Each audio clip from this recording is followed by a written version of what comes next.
Hello everyone. आज हम लोग देखेंगे बिहार दरोगा करंट अफेयर मॉक टेस्ट का सेट नंबर 14। तो आते हैं आज के पहले क्वेश्चन पे। भारतीय वायुसेना के संबंध में विरूपाक्ष क्या है। यहाँ पे मैं ऑप्शन नहीं पढ़ता हूँ, सीधे आंसर बताते हुए चलूँगा। तो ऑप्शन ए आपका यहाँ पे सही आंसर हो जाएगा, रडार। भारतीय वायुसेना के संबंध में विरूपाक्ष क्या है, तो ऑप्शन ए आपका यहाँ पे सही आंसर होगा, रडार। एक्स्ट्रा करंट अफेयर पे आते हैं। संयुक्त कमांडरों के सम्मेलन कंबाइंड कमांडर्स कॉन्फ्रेंस 2023 का विषय क्या है, तो ऑप्शन सी आपका यहाँ पे सही आंसर हो जाएगा, रेडी, रिसर्जेंट, रिलेवेंट। संयुक्त कमांडरों के सम्मेलन 2023 का विषय क्या है, तो ऑप्शन सी आपका यहाँ पे सही आंसर होगा, ट्रिपल आर। और ट्रिपल आर का मतलब क्या हुआ, रेडी, रिसर्जेंट, रिलेवेंट। और एक कॉन्फ्रेंस हुआ कहाँ पे था, भोपाल, मध्य प्रदेश में।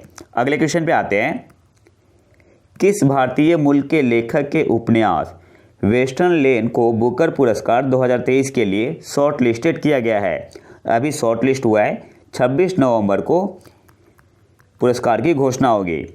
तो सही आंसर यहाँ पे क्या होगा, ऑप्शन सी आपका यहाँ पे सही आंसर हो जाएगा, चेतना मारू को।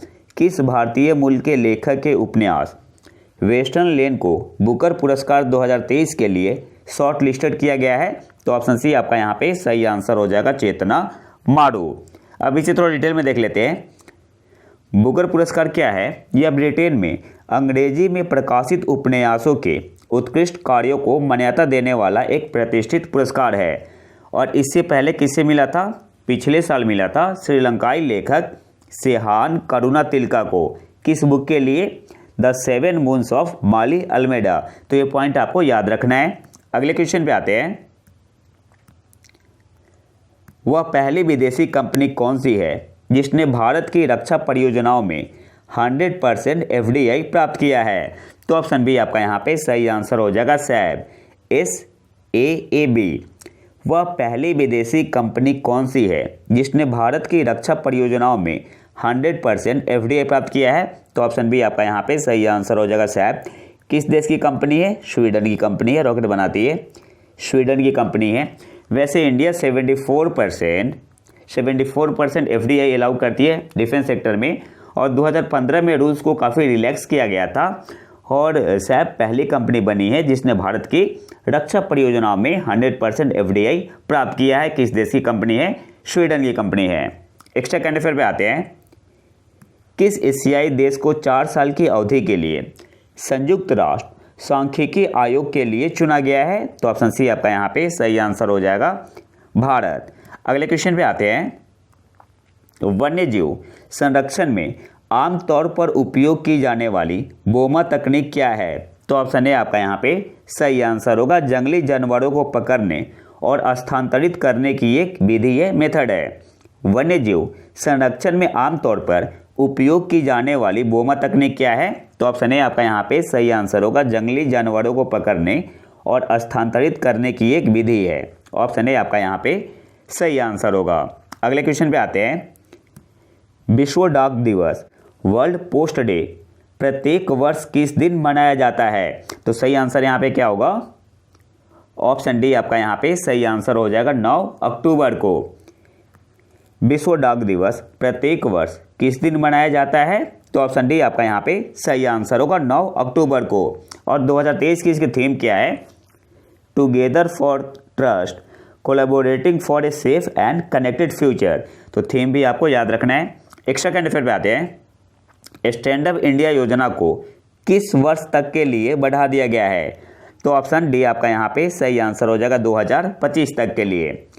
स्टैंड अप इंडिया योजना को किस वर्ष तक के लिए बढ़ा दिया गया है, तो ऑप्शन डी आपका यहाँ पे सही आंसर होगा, 2025 तक के लिए।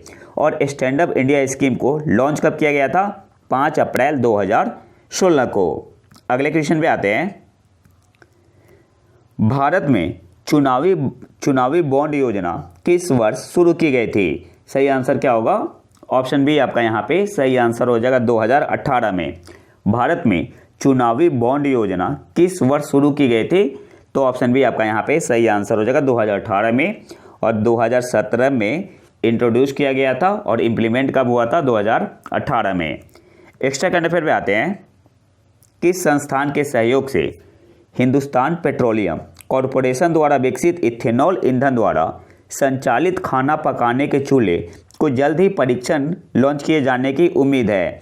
तो IIT गुवाहाटी के सहयोग से ऑप्शन ए आपका यहाँ पे सही आंसर होगा। अगले क्वेश्चन पे आते हैं।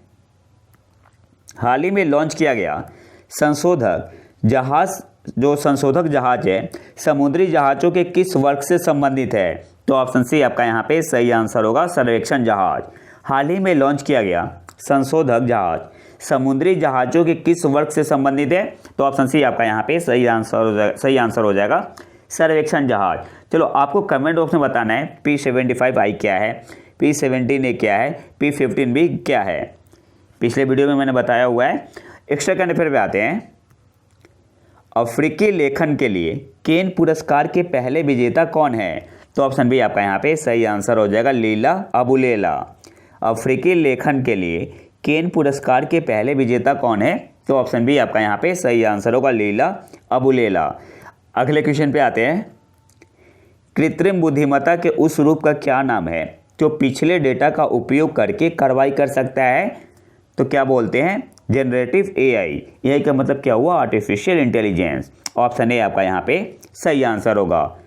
कृत्रिम बुद्धिमत्ता के उस रूप का क्या नाम है जो पिछले डेटा का उपयोग करके कार्रवाई कर सकता है?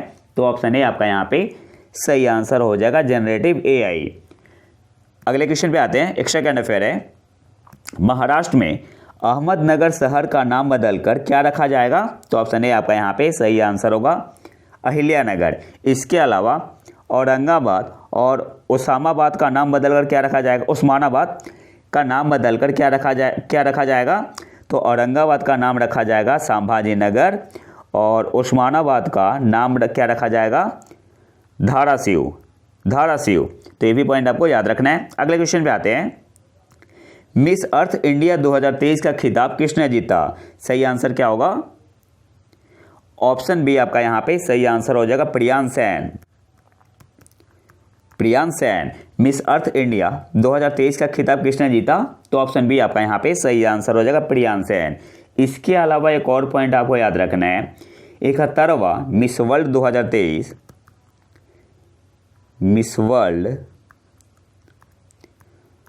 2023 किस शहर में इसका आयोजन होगा? तो कश्मीर में। और भारत का प्रतिनिधित्व कौन करेंगी? सीनी शेट्टी। उनका नाम है सीनी शेट्टी।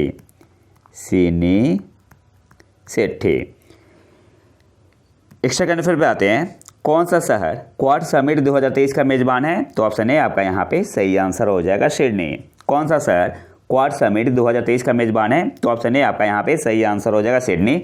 और आपके लिए होमवर्क है, क्वाड में कौन कौन मेंबर कंट्री है? आपको इसका आंसर कमेंट बॉक्स में बताना है।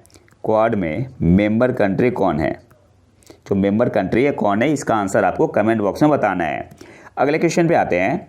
आयरन स्टिंग युद्ध सामग्री का संबंध किस देश से है? तो ऑप्शन ए आपका यहाँ पे सही आंसर हो जाएगा, इजराइल से। आयरन स्टिंग युद्ध सामग्री का संबंध किस देश से है? तो ऑप्शन ए आपका यहाँ पे सही आंसर हो जाएगा, इजराइल से। एक्स्ट्रा करंट अफेयर पे आते हैं। वाशिंगटन घोषणा एक द्विपक्षीय समझौता है जिस पर अमेरिका और किस देश के बीच हस्ताक्षर किए गए थे? तो ऑप्शन सी आपका यहाँ पे सही आंसर हो जाएगा, साउथ कोरिया, दक्षिण कोरिया। वाशिंगटन घोषणा एक द्विपक्षीय समझौता है जिस पर अमेरिका और किस देश के बीच हस्ताक्षर किए गए थे? तो ऑप्शन सी आपका यहाँ पे सही आंसर हो जाएगा, साउथ कोरिया। अगले क्वेश्चन पे आते हैं। फ्लेमिंगो प्रोजेक्ट जो खबरों में देखा गया था किस क्षेत्र से संबंधित है? तो ऑप्शन डी आपका यहाँ पे सही आंसर हो जाएगा, ब्रह्मांड का विकास। फ्लेमिंगो प्रोजेक्ट जो खबरों में देखा गया था किस क्षेत्र से संबंधित है? तो ऑप्शन डी आपका यहाँ पे सही आंसर हो जाएगा, ब्रह्मांड का विकास। एक्स्ट्रा करंट अफेयर पे आते हैं। ICT दिवस 2023 में अंतर्राष्ट्रीय लड़कियों का विषय क्या है? सही आंसर क्या होगा? ऑप्शन सी आपका यहाँ पे सही आंसर हो जाएगा, digital skills for life. Option C आपका यहाँ पे सही आंसर होगा। कब मनाते हैं? 27 अप्रैल को। अगले क्वेश्चन पे आते हैं। किस अंतरिक्ष एजेंसी ने क्रैब नेबुला की छवि जारी की है? तो ऑप्शन बी आपका यहाँ पे सही आंसर हो जाएगा, नासा ने। किस अंतरिक्ष एजेंसी ने क्रैब नेबुला की छवि जारी की है? तो ऑप्शन बी आपका यहाँ पे सही आंसर होगा, नासा ने। एक्स्ट्रा करंट अफेयर पे आते हैं। बिजनेस रेड्डी, शॉर्ट में बोलते हैं बीर रेड्डी, किस संस्था की एक नई परियोजना है? तो ऑप्शन ए आपका यहाँ पे सही आंसर हो जाएगा world bank. Business ready, short में क्या बोलेंगे, बी रेडी, किस संस्था की नई परियोजना है? तो ऑप्शन ए आपका यहाँ पे सही आंसर हो जाएगा वर्ल्ड बैंक। अगले क्वेश्चन पे आते हैं। नेपाल के नए मुख्य न्यायाधीश के रूप में किसे नियुक्त किया गया है? तो ऑप्शन बी आपका यहाँ पे सही आंसर होगा विश्वम्भर प्रसाद श्रेष्ठ को। नेपाल के नए मुख्य न्यायाधीश के रूप में किसे नियुक्त किया गया है? तो ऑप्शन बी आपका यहाँ पे सही आंसर होगा विश्वम्भर प्रसाद श्रेष्ठ। एक्स्ट्रा करने फिर भी आते हैं। हाल ही में लंदन में बाफ्टा फेलोशिप से किसे सम्मानित किया जाना है? तो ऑप्शन डी आपका यहाँ पे सही आंसर हो जाएगा मीरा शयाल को। हाल ही में लंदन में बाफ्टा फेलोशिप से किसे सम्मानित किया जाना है? तो ऑप्शन डी आपका यहाँ पे सही आंसर हो जाएगा मीरा शयाल। और बाफ्टा का मतलब क्या हुआ? The British academy of film and television arts. अगले क्वेश्चन पे आते हैं। भारत के चुनाव आयोग द्वारा राष्ट्रीय आइकन के रूप में किसे चुना गया है? तो ऑप्शन ए आपका यहाँ पे सही आंसर हो जाएगा सचिन तेंदुलकर। भारत के चुनाव आयोग द्वारा राष्ट्रीय आइकन के रूप में किसे चुना गया है? तो ऑप्शन ए आपका यहाँ पे सही आंसर हो जाएगा सचिन तेंदुलकर को। और पिछले साल आयोग ने अभिनेता पंकज त्रिपाठी को नेशनल आइकन के रूप में मान्यता दी थी। एक्स्ट्रा करंट अफेयर पे आते हैं। सरकार ने स्मार्ट सिटीज मिशन की समय सीमा को कब तक बढ़ाने का फैसला किया है? तो ऑप्शन ए आपका यहाँ पे सही आंसर हो जाएगा जून 2024 तक। सरकार ने स्मार्ट सिटीज मिशन की समय सीमा को कब तक बढ़ाने का फैसला किया है? तो ऑप्शन ए आपका यहाँ पे सही आंसर हो जाएगा जून 2024 तक। अच्छा, लॉन्च कब हुआ था स्मार्ट सिटीज मिशन? 25 जून 2015 को। अगले क्वेश्चन पे आते हैं। खेलो इंडिया महिला लीग का नाम बदलकर क्या रखा गया है? तो ऑप्शन सी आपका यहाँ पे सही आंसर हो जाएगा अस्मिता महिला लीग। खेलो इंडिया महिला लीग का नाम बदलकर क्या रखा गया है? तो ऑप्शन सी आपका यहाँ पे सही आंसर हो जाएगा अस्मिता महिला लीग। अगले क्वेश्चन पे आते हैं। द डिजी डॉग जिसे खबरों में देखा गया था किस देश में पेश किया गया एक रोबोट कुत्ता है? तो ऑप्शन बी आपका यहाँ पे सही आंसर हो जाएगा यूएसए या अमेरिका। ऑप्शन बी आपका यहाँ पे सही आंसर होगा। द डिजी डॉग जिसे खबरों में देखा गया था किस देश में पेश किया गया एक रोबोट कुत्ता है? तो ऑप्शन बी आपका यहाँ पे सही आंसर हो जाएगा USA America. Extra current affair पे आते हैं। जॉर्जी गोस्पोडिनो जिन्होंने अंतर्राष्ट्रीय बुकर पुरस्कार जीता है किस देश से है? तो ऑप्शन बी आपका यहाँ पे सही आंसर हो जाएगा बुल्गारिया से। जॉर्जी गोस्पोडिनो जिन्होंने अंतर्राष्ट्रीय बुकर पुरस्कार जीता है 2023 का किस देश से है? तो ऑप्शन बी आपका यहाँ पे सही आंसर हो जाएगा बुल्गारिया। इसके अलावा आपको याद रखना है इन्होंने प्राइज को शेयर किया है with his translator Angela Rodel. तो ये नाम भी आपको याद रखना है। बुक का नाम क्या है? Time shelter. बुक का नाम क्या है? Time shelter. किसने लिखा है? तो जॉर्जी गोस्पोडिनो। और ट्रांसलेट किसने किया है? एंजेला रोडेल ने। किस में किया है? इंग्लिश में। अगले क्वेश्चन पे आते हैं। किस देश के शोधकर्ताओं ने माइटोकॉन्ड्रियल डोनेशन ट्रीटमेंट का उपयोग करके पहला बच्चा बनाया? तो ऑप्शन है आपका यहाँ पे सही आंसर हो जाएगा यूके। किस देश के शोधकर्ताओं ने माइटोकॉन्ड्रियल डोनेशन ट्रीटमेंट का उपयोग करके पहला बच्चा बनाया? तो ऑप्शन है आपका यहाँ पे सही आंसर हो जाएगा यूके। एक्स्ट्रा करंट अफेयर पे आते हैं। टॉप 500 वैश्विक सुपर कंप्यूटिंग सूची में किस सुपर कंप्यूटर को 75वें स्थान पर रखा गया है? तो ऑप्शन बी आपका यहाँ पे सही आंसर हो जाएगा एरावत। कहाँ का है? हमारे प्यारे देश भारत का है। अगले क्वेश्चन पे आते हैं। एशियन पैरा गेम्स 2023 की पदक तालिका में भारत का स्थान कौन सा है? तो ऑप्शन डी आपका यहाँ पे सही आंसर हो जाएगा 5वां। एशियन पैरा गेम्स 2023 की पदक तालिका में भारत का स्थान कौन सा है? तो ऑप्शन डी आपका यहाँ पे सही आंसर हो जाएगा 5वां। पैरा गेम की बात हो रही है, चाइना में हुआ था। भारत ने टोटल कितने मेडल जीते? तो 111, जिसमें 29 गोल्ड, 31 सिल्वर एंड 51 ब्रॉन्ज। ठीक है, ये भी याद रखना है। और जो आपका एशियन गेम्स हुआ था उसमें भारत की रैंक थी 4थी, जिसमें भारत ने टोटल कितने मेडल जीते थे? तो 28 तो गोल्ड मेडल था। टोटल आपको बताना है कि भारत ने टोटल कितने मेडल जीते थे और चाइना ने कितना जीता था? तो 383 मेडल, जिसमें 201 201 क्या था? गोल्ड था। और भारत ने कितने गोल्ड जीते? 28। और भारत की रैंक इसमें थी कितनी? 4th पे। भारत की इसमें रैंक कितनी थी? 4th। अगले क्वेश्चन पे आते हैं। किस क्रिकेट टीम ने सैयद मुश्ताक अली T20 ट्रॉफी 2023 जीती? तो ऑप्शन है आपका यहाँ पे सही आंसर हो जाएगा पंजाब ने। किस क्रिकेट टीम ने सैयद मुश्ताक अली T20 ट्रॉफी 2023 जीती? तो ऑप्शन है आपका यहाँ पे सही आंसर हो जाएगा पंजाब। पंजाब ने हराया किसे? पंजाब ने हराया बड़ौदा को।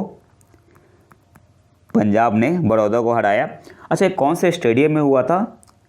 तो IS Bindra stadium. IS Bindra stadium जो कि कहाँ है? मोहाली पंजाब में। और आज के आखिरी करंट अफेयर पे आते हैं। महाराष्ट्र द्वारा स्थापित पहले उद्योग रत्न पुरस्कार से किसे सम्मानित किया गया है?